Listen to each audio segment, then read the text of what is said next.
Ayan guys, may ipapakita ko ngayon dito sa inyo yung sign na to. Kagaya niya, no. Kahit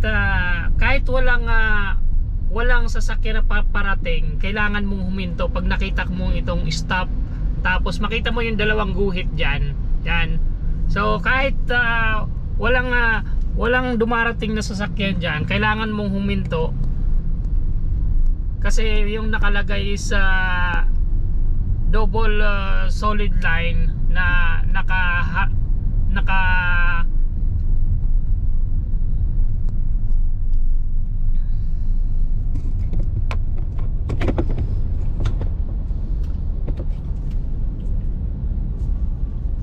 So ayan guys, share ko lang yung ganong road sign, road marking.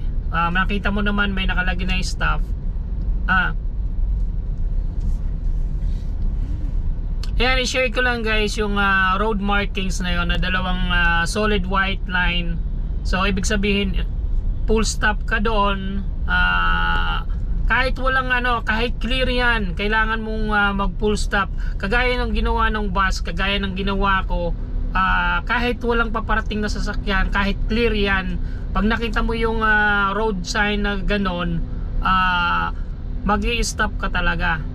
So ganon ka disiplinado dito yung mga driver sa Hong Kong. Kaya sana maging ganon din yung mga driver sa Pilipinas na sumunod sa mga batas trapiko ba. Kasi doon naiiwasan talaga yung aksidente. Pag marunong lahat, pagdisiplinado lahat yung mga driver, hindi magkakaroon ng gaanong aksidente sa kalsada. Kaya nang sa atin talaga, kulang lang talaga sa disiplina, kulang sa pagsunod sa mga traffic rules. Kaya sana ma-adapt natin yung mga pagsunod sa mga batas traffic pagdating sa atin. Magaya natin yung mga disiplina sa ibang bansa.